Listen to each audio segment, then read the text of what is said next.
মানি না। সেনা প্রধান, পুলিশ প্রধান সহ এমবিআর এর চেয়ারম্যানকে নিয়োগ দিয়েছেন, এরা সকলেই দুর্নীতিগ্রস্ত। এমনকি সাবেক প্রধান বিচারপতির নামেও দুর্নীতির অভিযোগ এসেছে।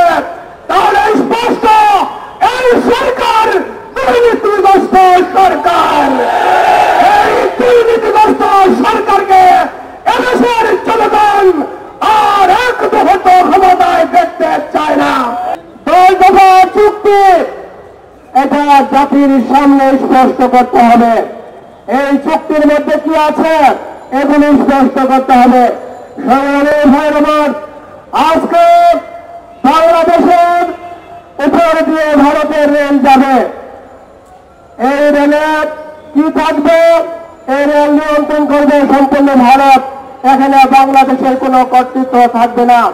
তাহলে এই রেলের মধ্যে বগির মধ্যে কি থাকবে? অস্ত্র থাকতে পারে, মানব দ্রব্য থাকতে পারে, কি থাকবে আমরা জানি না।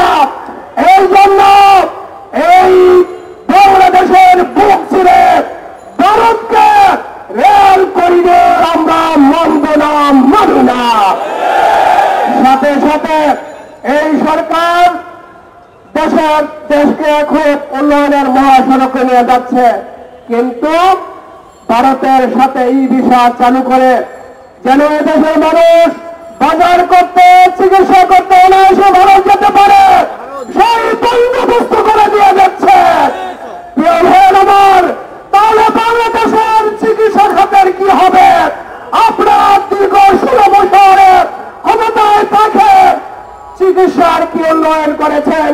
যদি এদেশের মানুষ ভারতের চিকিৎসা নিতে হয়, প্রিয় ভাইয়ের আমার, পাশাপাশি আপনার সেনা প্রধান, পুলিশ প্রধান সহ এমবিআর এর চেয়ারম্যানকে নিয়োগ দিয়েছেন, এরা সকলেই দুর্নীতিগ্রস্ত। এমনকি সাবেক প্রধান বিচারপতির নামেও দুর্নীতির অভিযোগ এসেছে। তাহলে স্পষ্ট এই সরকার দুর্নীতিগ্রস্ত সরকার। এই দুর্নীতিগ্রস্ত সরকারকে এদেশের জনগণ আর এক মুহূর্ত ক্ষমতায় দেখতে চায় না। এই জন্য আমাদের দাবি হচ্ছে, আপনার এই মধ্যবর্তী নির্বাচন দিন, এই দাবি নির্বাচিত সংসদকে ভঙ্গে দিয়ে এদেশের জনগণের আশা আকাঙ্ক্ষার প্রতিফলন ঘটান। মানুষের ভোটাধিকারের প্রয়োগ করার সুযোগ দিয়ে একটি ফলপ্রসূ নির্বাচনের ব্যবস্থা করুন। এই নির্বাচনে যারা বিজয় লাভ করবে তারা দেশ পরিচালনা করবেন। এই ভারতীয় রাজাকার বর্তমান সরকারের এক মুহূর্ত ক্ষমতায় থাকার অধিকার নাই। সরকার দামি নির্বাচনের মাধ্যমে ক্ষমতা গ্রহণ করে ভারতকে সবকিছু উদার করে দিয়ে যাচ্ছে।